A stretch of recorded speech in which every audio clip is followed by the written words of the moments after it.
Hi, I'm Nick. And I'm Roy.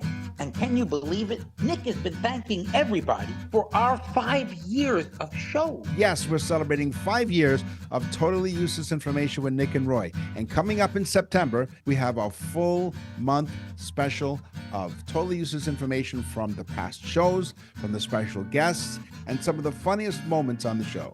Yeah, it actually took us 5 years to get some funny stuff together. Thanks for listening to Totally Useless Information with Nick and Roy. Mass of 55 Cancri E. And that's all I'm going to say. And what does space smell like? This is Totally Useless Information with Nick and Roy. Listen, laugh, and learn. Hi, I'm Nick. And I'm Roy. And we scour the internet to find out all this crazy information just for you. Plus, we will answer your questions this week in the mailbag segment and in the news today. Man gets tasered and catches fire. Totally useless information. It's everything you never needed to know. Einstein was a moron. Newton was a jerk. E equals nothing. It's science, science, science. Did you know that jingle is one of the most popular ones that people commented on? It's catchy. It's an earworm. It is. It is. Hey, Tree Man, a Russian man complained of intense chest pain. After some x-rays, doctors believed that he had a tumor. They performed some surgery, and the doctors could not believe their eyes. A pine tree was growing inside this man's set of lungs. The little acorns were piercing his organs, causing him to be in a lot of pain. Could you imagine? Unbelievable. His nickname, Woody. Who is the guy? Do you know anything about the guy? No, I just have a Russian man. Do you want me to look up his name? No, because I have the same fact. Do you really? I swear. So from time to time. So, okay, for those of But you... I have it in history because it's a historical thing. well, this could very well be a garden thing. This could be science or garden because he had a pine tree, which we learned in a previous episode that the pine tree is an indigenous plant or tree to Florida. Yes, and the story that I got was that he inhaled it and it went down the wrong pipe. Like you would drink something and cough it up. Well, same thing happened and it went into his lung. Wow, so that's a preview of what's coming up in history of totally useless information with Nick and Roy. Wow. That's pretty cool, though. A tree was growing inside this man's lung. Exactly. Wow. So that caught your attention. It caught mine, too. That's crazy. In our solar system, all planets spin counterclockwise. So we're spinning counterclockwise for all the planets, except for one. Which one? Planet Venus, for some reason that no one knows, spins clockwise. Oh. And all the others spin counterclockwise. Scientists can't figure it out. They think there's a possibility it may have been hit by a massive, massive asteroid, which stopped it spinning and made it spin the different direction. And it just kept spinning that way from that point forward. They're not sure. Apparently, after 10 minutes of staring at yourself in the mirror, your brain starts to change things around on your face because of boredom. Okay? What? This process of distortion is a way for your brain to cope with boredom. This can explain why some people claim to have seen certain things in the mirror when staring at themselves in the past. Oh, are you done, Nick? I'm done. You had me on that one. Oh, boy. Yeah. Yeah, the largest known star. Now, we're talking about a sun, a star. Yes. Largest known is called UY Scuti, Scuti, U, the letter U, the letter Y, Scuti. It is 2,708 times larger than our sun. So it's huge. I mean, it's huge. Our sun is huge. This is 2,000. Just to give you an idea, if you were to overlay that sun into our solar system, it would reach to Jupiter. That's how big it is. That's pretty cool. I like that one. Yeah. So when you go swimming and your eyes are red, you're thinking, it must be chlorine. Maybe I'm allergic to chlorine. You go swimming a lot. Do your eyes usually get red when you come out of the pool? No, mine for some reason never get red, Nick. Other than one time that you were here over a holiday week. Well, let me explain. I will explain myself. At this time, all this time, we thought that your eyes were interacting with the chlorine in the pool. But as it turns out, the reaction was actually of the chlorine mixing with people's urine. So that explains it. That's right. So we know that. Okay, So it wasn't I in the pool. It was you're in the pool. That's right. You're in. You're in the pool. That's right. Just let that sink for a second, okay? Whether it's the chlorine itself or the chlorine interacting with something else, but the suggestion is just wear goggles in the pool just in case. And you put up, what is that sign that says, welcome to our ool? If you notice there's no pee in the pool, and we like to keep it that way. Yeah, let me tell you something, though. It's common sense. You don't mix ammonia and bleach. And urine is loaded with ammonia. That's right. So it becomes poison. That's another fact. We just teach people things on this show. Listen, Nick. laugh, and we learn. are so loaded full of this useless crap. That's right. That's why we encourage you to bring a pen, a pencil, eyeline, crayon, whatever. Right? Most of our listeners probably have boxes of crayons. That's right. They do. The 64-pack with a built-in sharpener. Yeah, and one of those dull scissors because they don't allow those. That's right. The rounded scissors, yeah. We're very familiar with those. In our solar system, I went with a lot of space science. Yeah. In our solar system, that's all those gummies. Yeah, man. Yeah, in our solar system, the largest mountain. Okay, so the largest mountain in our solar system on a planet is Olympus Mons. Olympus, M-O-N-S, Olympus Mons. Mm-hmm. The largest peak. It's the tallest mountain on Mars, and it is at least 3 times higher than Everest. Wow. That's insane. That's insane. It's crazy. Yeah. Now, we're going to stay in space. In fact, not only are we staying in space, I'm going to give you my teaser. What does space smell like? Ooh. There are byproducts of this rampant combustion. There are smelly compounds called polycyclic aromatic hydrocarbons. Mm-hmm. Or around Roy's house after a bowl of broccoli. These molecules seem to be all over the universe, according to Louis Alamandola, who's with NASA Research Center, and they float around forever, appearing in comets, meteors, and space dust. These hydrocarbons have even been shortlisted for the basis of the earliest forms of life on Earth. Not surprisingly, polycyclic aromatic hydrocarbons can be found in coal, oil, and even some food. So the final frontier smells a lot like a NASCAR race, a bouquet of hot metal, diesel fumes, and barbecue. And the reason for all of this is there are a lot of dying stars. Wow, that's cool. That's what now that's cool, folks. That's what space smells like. I mean, Nick was a little long-winded, but it's cool. That's right. As you were staring yourself in the mirror, what is that? What is going on? So my teaser was mass of 55 Cancri E. Right. Okay. That is the name of a planet. Mass of 55 Cancri E. It's believed to have a thick layer around the entire planet. The planet was originally all carbon, but then the planet got compressed as a moon and a planet. It got compressed by other planets. And that layer of carbon is now a thick layer of diamonds. Wow. So mass of 55 Cancri E is completely covered in diamonds. That is outrageous. So Nick and I have gone to Amazon and we booked our flight to Cancri E. We have 2 shovels, a big bucket.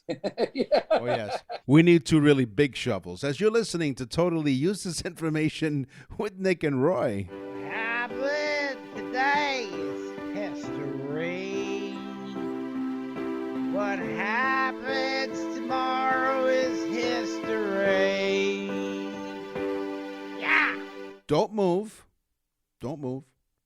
During the Victorian period, it was normal to photograph loved ones after they've died. Can I move? Yes, you can.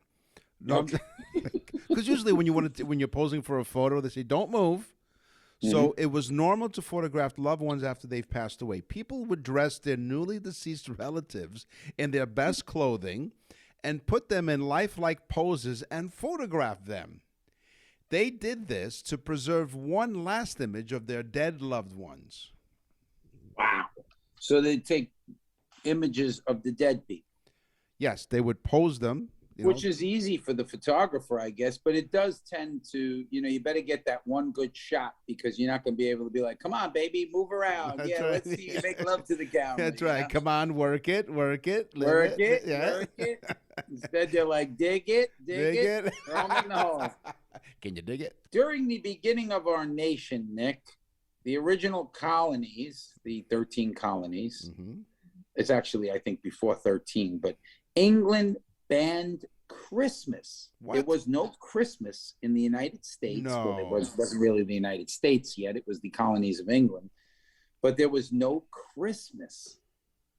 Can you imagine this? The king changed it right before the revolution because I guess the people were mad as hell about that and wanted Christmas. And plus, they were probably upset that Santa kept calling for the rights of a flyover. Right. And things changed after that. They changed the course of history, thanks to Santa Claus. And the award goes to the Medals of Honor were awarded. Oh. You all right there? You okay? I'm fine. Did one of your asteroids explode? Oh, did that make noise? Yes, it did. Oh, wow. No, that was the hydrocarbons coming out. What was it again? It was the polycyclic aromatic hydrocarbons. You could say that. Yeah. You don't have to say that. Just go, it's fine. Yeah. Take a good whiff. You go, I love the smell of polycyclic aromatic hydrocarbons in the morning. The first official Medals of Honor were awarded during the American Civil War. They were awarded to Union soldiers who participated in the Great Locomotive Chase of 1862.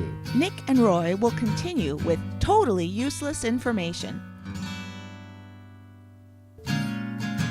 Totally useless information with Nick and Roy continues. Listen, laugh, and learn. You know, Nick, there's so much history that people don't know about the United States and other countries, including your own. In the 1880s, a businessman in San Francisco was so popular in San Francisco that he declared himself, he was a bit of a nut, a crazy eccentric lunatic. But because he was so well known there, he declared himself the Emperor of the U.S. Oh, how nice. Not only that, he began to print his own money as the emperor. He made his own currency, but he was so well liked and well known in San Francisco that most of the establishment bars would accept his money. Really? Can you imagine this?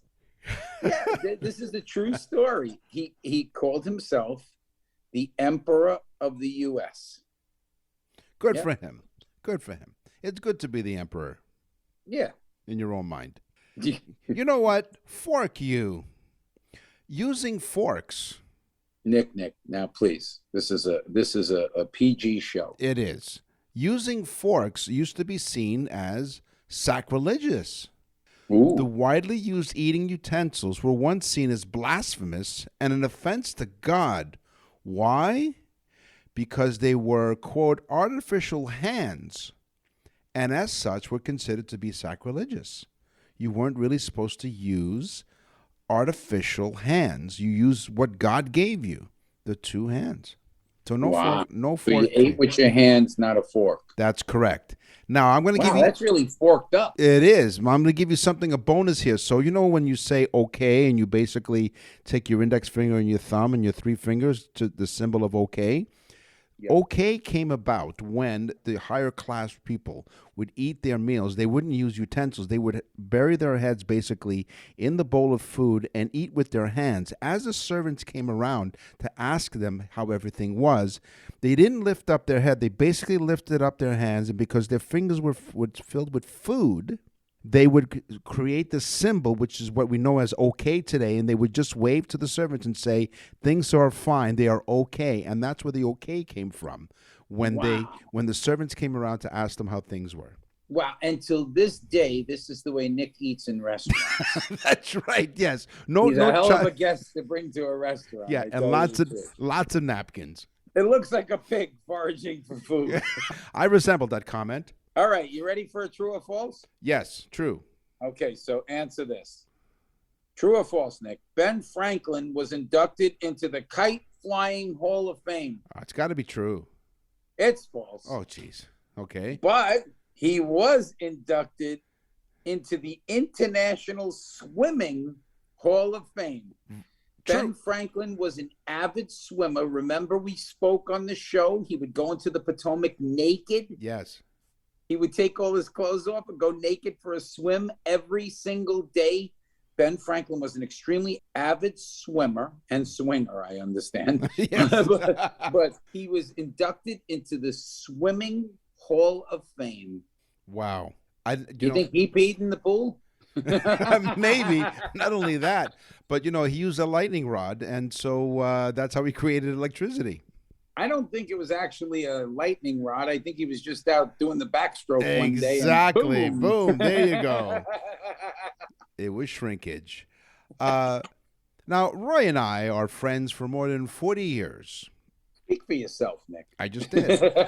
John Adams and Thomas Jefferson, the founding fathers and the second and third presidents of the United States, respectively, were best friends. They died within hours of each other on July the 4th, 1826. The 50th anniversary of the adoption of the Declaration of Independence, Adams' last words were, "Jefferson lives," unaware that his old friend had died earlier that day. Wow. So on July 4th, 1826, the United States lost their second and third presidents of the United States. They died within hours of each other. And then they posed them to take photos. And they hated each other. Eventually they did. That's right. They were friends to the death, basically. You're listening to Totally Useless Information with Nick and Roy. Thank you very much for listening. We are in over 66 countries. We're also on the iHeartRadio Talk Network all across Canada, coast to coast to coast. Thank you for listening. We have many ways for you to get in touch with us. Mainly, you go to our website, nickandroy.com. You click on Contact Us. When they go to nickandroy.com, they should click on birthdays. Why? Why? You tell us why. I'll tell you why. Because we get email after email. We do these birthday things. They're like mini shows about the day that person was born. So we do an individual show for individual people for their birthdays. It is phenomenal. People are going crazy. It is extremely inexpensive. Go to nickandroy.com, click on birthdays. It is the best gift, the most ingenious gift that you'll ever get anybody. They will rave about it for weeks and weeks and weeks, and they'll then get it for other people. nickandroy.com, click on birthdays. nickandroy.com/birthdays. Innovations, ideas. The Totally Useless Information Podcast presents Inventions. Now, I don't know, over the years when you've gotten a flat tire, have you ever used the cross jack? I have, yes. So the cross jack is basically, it almost looks like a scissor, right? Like scissor that just kind of comes up and lifts up the car. Mm-hmm. It was invented by James Flippin. Flippin was a young surgeon where he was tending to a trauma case where a man was gravely injured after a car fell off its jack and onto him. Flippin had to eventually deliver the tragic news to the man's family. And given that this was the first time delivering the news, it really is traumatizing for him. It really impacted him. So he said, let me see if I can do something about this. So there were hundreds of cases of car jack failures where the cars would slip off. So the design that he came up with features a wide cross-shaped design, increasing its stability. So the cross jack is the same old jack with a slightly new but noticeably safer design thanks to its staple base and not as many fatalities, thanks to trauma surgeon James Flippin. I owned a MGB car, even though it was a 1980, which is an antique now, but I mean it's not that old. MG never changed their jacks. They used their original jacks from 30, 40 years prior. They were called suicide jacks. They were literally a piece of metal with a thing that hooked on the bumper and sat in this little metal pad on the bottom. And then you clicked up the car, and of course they would slide out. They'd always slide out. They called them suicide jacks because people would get crushed under the car. Eesh. Another reason for James Flippin to flip the world on its ear and created the cross jack. Yeah. The musical instrument. No one knows who actually invented the first musical instrument. But we do now know that they date back, get ready, 30 to 40,000 years. Wow. People were banging drums and things like that, but 30 to 40,000 years. So music, the vibration and rhythm of music is built into our DNA probably. You know, isn't that forking crazy? It is. It is. You can bang on a drum all day. Yeah. Optical lenses were invented. The development of optical lenses were pioneered actually by Mesopotamians and Egyptians. Nowadays, optical lenses are used in various tools like telescopes and microscopes. Magnifying lenses led humans to better understand faraway objects like stars and other planets, as well as microscopic organisms. The use of optical lenses as aids for the weak-sighted started in the 13th century, and about 4 centuries later, the microscope and telescope became available. Magnifying lenses expanded our knowledge of various fields of study, including biology, astronomy, archaeology, chemistry, and physics, thanks to the Mesopotamians and Egyptians. Isn't that crazy? Yeah. They had glasses back then. We think of ourselves as so damn smart, but we don't know any history, you know? Those people had vision. The kazoo. Oh. You know the little instrument, the kazoo? Yeah. What caught my attention was his name. Okay. His name was Alabama Vest. And this is true. So Alabama Vest invented the kazoo, which is nothing more than a reed that vibrates on the top as you blow into it. If you've ever played a kazoo, it's kind of fun. It's like... Yeah. Nick and Roy will continue with totally useless information.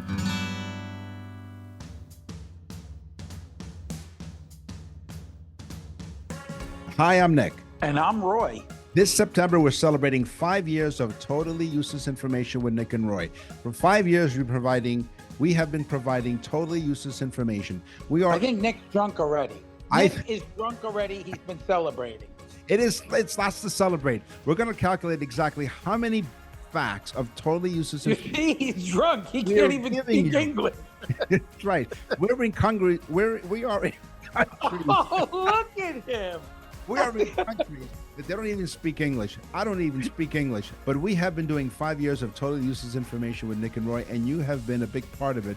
As a birthday present, it's our 5th birthday, but we're going to give you the gift, or to provide for you 4 shows of some of the funniest moments of totally useless information with Nick and Roy, plus some new stuff as well. Yeah, it actually took us 5 years to get some funny stuff together. Right. Thanks for listening to Totally Useless Information with Nick and Roy. We're back with totally useless information with Nick and Roy. Listen, laugh, and learn. The invention of pasteurization. It may sound obvious, but back in the 1800s, nobody really understood germs or microorganisms. We still don't in this day and age. They had the power to invade living hosts such as humans or animals. We soon came to understand that microorganisms were living organisms existing anywhere, including the air humans breathe. Both were the works of Louis Pasteur, based on the theories proposed by many others. One of the first most practical implementations of the theory was the pasteurization method to sterilize bacteria in wine, milk, and beer. Pasteurization, Wow. Yeah. So this woman walks into a grocery store. She says to the guy behind the counter, I need 10 gallons of milk. Mm-hmm. Oh. So the guy says, what do you need 10 gallons of milk for? She says, well, I understand if I take a milk bath, my skin will be fantastic. Mm. So he says, you sure 10 gallons is enough? She says, I think so. He says, pasteurized? She said, no, right up to about my neck. Very good. Excellent. There you go. Remember that one. You can rewind the tape, rewind the show, 15 seconds. Okay, I'll let you do it, and listen to the joke again. It's very funny. Welcome back to the show. Who invented the desk stapler? I don't know. I was sitting here doing some prep for the show, and I stapled something, and I said, there we go. Yes. Who invented the desk stapler? And the answer is George McGill. Oh. I mean, it's crazy, though, because you could find all this stuff out by just doing the research, which we do for you. Yep. You could say thank you, folks. Thank you, folks. George McGill, it was called the Bendable Paper Fastener originally, and it was licensed in 1867. The patent doesn't come through until 1879, where the patent was patent number 212316. And it was called the McGill Single Stroke Staple Press. Thus, the name staple comes into effect, and that's what it would be called from then on. Wow. So 1879 patent came through. So when we tell you that we scour the internet and other sources, this is what we mean. We just don't sit at our computers and just Google, or search totally useless information about whatever the topic is. Sometimes we do that. But many times it's through the course of our day. Like Roy was saying, he sat down at his desk and saw a desk stapler, and where did that come from? In the previous episode, he talked about how he made a smoothie in the morning and wanted to know where the blender came from. So this is part of how we do our research here on Totally Useless Information with Nick and Roy, including our vast research staff. And she says hello. So we want to thank this person. You let her out of the basement? Yeah, what's today? Yes, we did. So we want to thank this person for this wonderful invention, because without this person, we'd be talking to ourselves, which we do often anyway. The long-distance radio transmission. It's an important piece of technology for modern life. The communication system was the result of continuous development by many different people. But the first workable radio apparatus, and I worked it, was the brainchild of a single Italian, Guglielmo Marconi. He devised his wireless telegraphy in 1895. That's when he was saying something. They said, "What did you say?" He says, "Telegraphy." That's right. Tell everyone. I'll tell you other things too. That's right. What was it what they said when Alexander Graham Bell, when he invented the phone? Like, what was the first thing that he said? Could you imagine? But you'd have to invent two phones, not one, because how could exactly? If he invented one phone, what is he talking? He had a problem. He talked to himself. Yeah, he got an answer. That would really be a problem. That's right. Yes, exactly. Could you imagine? Hello, hello, hello, hello. That's what he said. That's right. Hello, hello. There's nobody on the other end. He hung up. That's right. Yeah. Telemarketers. I was just going to say, and oddly enough, it was a telemarketer. Okay. Charlie R. Stevens. I love this one. And people of the show are going to love this one. All right. Charlie R. Stevens released something in 1984 that he had invented. Right. Charlie was what they call a serial inventor. He had, tens of patterns already under his belt. Okay. And Charlie, most of his patents had to do with circuitry switches, electrical circuitry switches, things like that. But he's very influential in the electrical field. Mm-hmm. People know his name and his products of things that he invented. And again, like I said, he had like 20 patents under his belt before he actually invented this. But this one, everyone will know. It was called the clapper. No. So, Nick, hit the jingle. Clap on, clap off. Clap on, clap off. The clapper. There you go. The clapper. Clap on, clap off. The clapper. Sounds like something I got in high school. Oh, those were the days. They were. You're listening to Totally Useless Information with Nick and Roy. Thanks again for listening. And you go to our website, as we mentioned, go to nickandroy.com. You can check out our library of past episodes. We're now in season 7. and over 140 some odd episodes that we've presented just for you, including some holiday specials. So you can check it out at nickandroy.com. As we mentioned, you go to nickandroy.com to click on the birthdays to send someone a very personalized birthday message, and you go to nickandroy.com to send us an email. What's in the mailbag? What's in the mail?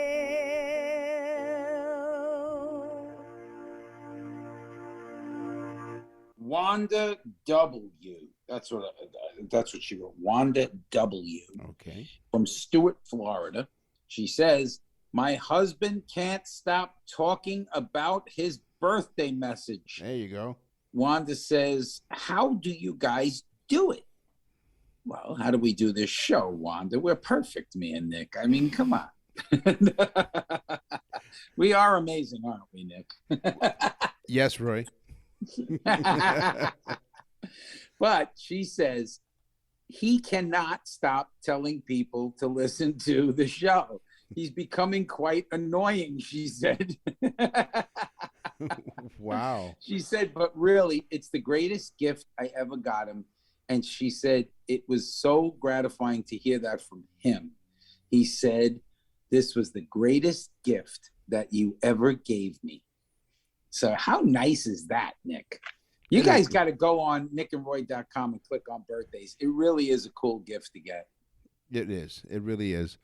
My letter comes from Pauline from Pennsylvania. Dear Nick and Roy, we love listening to your show every time it comes out on the podcast. So what I do is I listen to the show, and then the next day I try to stump as many of my friends as I possibly can by telling them some of the facts that you and Roy have presented on the show. So I want to thank you for providing me with the source of useless information. Well, Pauline, you're very welcome. Here's my question. I've heard the expression, "I'm living on cloud 9." Where did the cloud 9 come from?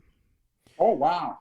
In September 1896, Pauline, the greatest cloud in the world was listed as cloud 9 in a new cloud classification. And so to be on cloud 9 became like floating on the tallest cloud on Earth. The story began with Sir Ralph Abercrombie and his partner Fitch. No, I'm not sure. Sir Ralph Abercrombie, who became fascinated with meteorology while serving in the British Army. So if you're living on cloud 9, you're floating on the tallest cloud on Earth. You're just flying in air as you're listening to our show. So thank you very much, Pauline. That's a very, very thoughtful. This is why people listen, Nick. That's right. They listen to the show. They listen to hear this stuff because who the hell in their right mind would know this? Yeah. You'd be on cloud 9 without us. Except for maybe Abercrombie, but he's long dust, you know? Yes, that's right. And he wore great clothes. You're listening to Totally Useless Information with Nick and Roy. And now for something completely useless. The picture of Nick. No.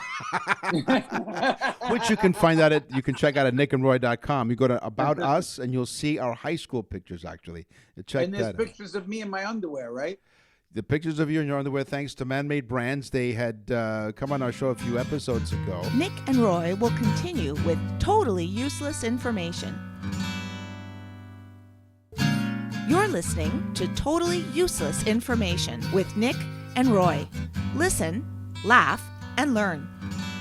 The term starboard, now you've owned boats, so you know what starboard means. It derives from the Old English starboard, meaning the side in which the ship is steered. Before ships had rudders on their center lines, they were steered with a steering oar at the stern of the ship, on the right-hand side of the ship, because more people were right-handed. There you go. Well, how about this? I'll top your useless information. Okay. With some more useless information about boats. Okay. The word posh means like a hoity-toity, upper crust, Yes. The rich people are posh. Yes. Okay. Where does the term come from? Well, steamer ships or cruise ships of their time, the people would go onto the ship and they'd bring their luggage, and they were, of course, very wealthy. So they brought big steamer trunks full of clothing because it was a long trip. Mm-hmm. And they would stamp the side of the rich people's trunks posh, POSH, which stood for port out, starboard home. Wow. So that they never had to see the ugly port itself. They always looked out on the water instead of seeing the food coming on board and the dirty people. They were too wealthy for that and too posh for it. Wow, that is just amazing. Awesome. See, listen, laugh, and learn. That's what we tell you. I mean, I learn lots of stuff on the show, and that doesn't say much, really. Today on the I learned not to look at a picture of Nick for very long. It could be detrimental. If you stare at a mirror long enough. You're listening to Totally Useless Information with Nick and Roy. Thank you for joining us. You know, if you go to our website. Special alert. What? Special alert. What? Special alert. What about it? Go to nickandroy.com and click on birthday messages, and you will find out that it's not just birthday messages anymore. Anniversary messages. The greatest gift of all times, an anniversary special message to the person that you love, male or female. We will do a mini show for them.